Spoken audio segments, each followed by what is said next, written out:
بسم الله ما شاء الله، اللهم صل وسلم عليك يا رسول الله. حبايب قلبي، عاملين ايه واخباركم ايه رأيكم في الرز؟ واحدة وواحدة تحفة وجميل. شايفين الجمال والحلاوة؟ ماشي، وشايفين بقية الاكل الجميل. بس النهاردة واحدة وواحدة هنقول بقى لحبايبنا ونقول للناس الحلوة الناس الجميلة. يلا بينا بقى هنخش على مطبخ عبير وماما على اليوتيوب ومطبخ عبير على الفيس، ونشوف اكلتنا النهارده الجميله الحلوه دي عملناها ازاي. ايه رايكم في الاكله الحلوه؟ يلا بينا على المطبخ. يلا بينا على المطبخ.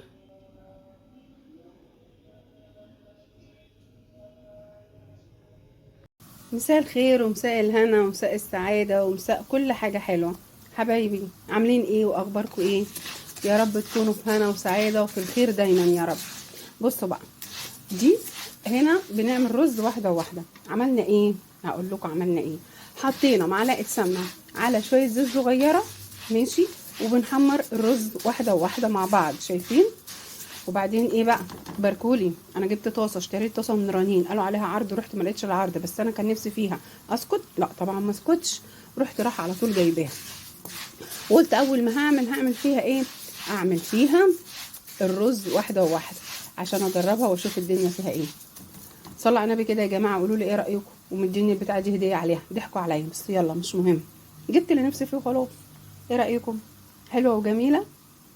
في ناس بقى قالوا لي ايه الرز واحده واحده انت بتعمليه ازاي؟ في ناس بيطلع منهم غامق قوي ومحروق كده. انتوا شفتوني لما حطيت ايه شويه الملح. شويه الملح ده لما بنحطه بيعمل ايه؟ بيخليه كله لون واحد زي الشعريه، زي ما قلنا الشعريه يا جماعه لسان عصفور، لما بنحط عليه شويه ملح وهو بيتحمر بيبقى كله لون واحد. هيتحمر كده يبقى لون واحد ولونه حلو وجميل. اوريكم الجمال والحلاوه بتاعه الرز واحده وواحده. ماشي، بصوا يا قلبي بقى، بصوا اللون، بصوا اللون جميل ازاي. حطيت هنا بقى الرز اهو. معلش الاذان كان بيدن وما كنتش هعرف طبعا اصور والاذان بيدن في الموبايل اهو. بصوا بقى اللون حلو ازاي وجميل، شايفين؟ بصوا بقى لونه ازاي. شويه الملح خلوه اللون ده. احنا بقى هنعمل كده بسم الله ما شاء الله، اللهم صل وسلم عليك يا رسول الله. صلوا على النبي كده يا جماعه اهو. نظبط بقى الملح بتاعه اهو، شايفين؟ بصوا الحلاوه، بصوا الجمال. ايه رايكم؟ بصوا اللون الجميل اهو. انا حطيت واحده مرقه وخلي بالكم من الملح علشان احنا حاطين في الاول شويه ملح. حلو الكلام. هندوق، عايز ملح هنحط، مش عايز هنسيبه. ماشي، يبقى كده احنا هنعمل دلوقتي كده مع بعض يتشرب كده واوريكم الحلاوه والجمال. واوعى وشك. لا مش عايز ملح، جميل جدا. بصوا يا قلبي ايه رايكم؟ بصوا اتشرب اهو، وطيت عليه، وبصوا الله اكبر ما لزقش في الطاسه ازاي ولا اي حاجه، وجميل. هعمل لكم سفره من لا شيء. كانت ستي الله يرحمها تقول لك ايه؟ لم النعمه النعمه تلمك.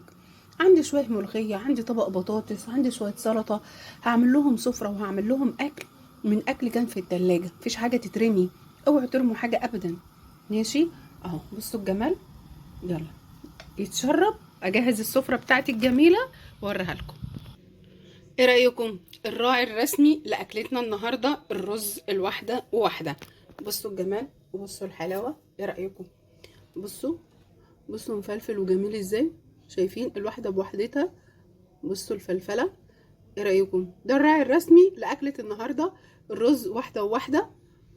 يا سلام، مع شوية سلطة كده، طبق سلطة اهو كان في التلاجة، حطي عليه كده بالمنظر ده. مم. تحفة. الله يرحمك يا خالد، كان يحب قوي قوي ياكل الرز واحده واحده بالسلطه. بصوا اتشرب وجميل، وبصوا حلو ازاي. اسكت؟ لا ما اسكتش. هل الرز واحده واحده هيتاكل لوحده؟ لا، عندي طبق سلطه طلعته، عندي طبق ملوخيه. بصوا الملوخيه خضره وجميله، وبصوا، بصوا تقيله وحلوه ازاي. بصوا الجمال. لازم لازم لم النعمه النعمه تلمك. طبق هنا بتنجان مخلل، هنا طبق كفته على بطاطس. بصوا الجمال، بصوا الكفته وحلاوتها. شايفين الحلاوه اهو. طبق لفت جميل الحلم اللي الحاجه عملته بس ما صورناهوش معاكم. بصوا الرز، بصوا جماله. بصوا الرز هنا برضو طبق شوربه خضار. اللي بقى عندي اكل بحطه في الفريزر، بجيب علبه بحطه فيها. اجي وقت زي ده انا عملت رز ايه واحده وواحده. هل الرز واحده وواحده لوحده هيسكت؟ او اللي موجودين في البيت مش هياكلوا الا رز واحده وواحده؟ ممكن بناكله كده جنب شويه سلطه بيبقى حلو جدا، وممكن لو بيض مسلوق كمان وتحمريه كده تدحرجيه يبقى جميل جدا، وتبقى وجبه متكامله وحلوه قوي. بس انا عملت بقى ايه زي ما انتم شايفين كده. ايه رايكم؟ حطينا الرز وحطينا اللحمه وحطينا الملوخيه وشوربه الخضار والسلطه والف... وال اللهم صل وسلم عليك يا رسول الله، اللي اسمه ايه ده الليفت. يعني بصوا كل حاجه جميله وحلوه وعملناها من لا شيء، عملنا شيء. عشان كده بقول لكم لم النعمه النعمه تلمك. بس الله يرحمك يا ستي دايما تقول كده. فضي تلاجتك، شوفي ايه اللي في تلاجتك، وممكن تعيدي تصنيع الحاجة اللي في التلاجة. اما عملت شوية رز لميت كل اللي في التلاجة. حد قال حاجة؟ هل المعدة بتقول لا مش هاكلهم؟ ابدا. لازم نلم الاكل ونحافظ عليه الايام بتاعتنا دي. يا رب تكونوا يعني استفدتوا مني ومن افكاري ومن كل حاجة بقدمها لكم. وان شاء الله كده نشوفكم في الهنا وفي السعادة، واشوفكم في كل جديد. مع تحياتي مطبخ عبير وماما على اليوتيوب ومطبخ عبير على الفيس. اتمنى طبعا اللي ما اشتركش يشترك، والتعليقات بتاعتكم والمشاهدة.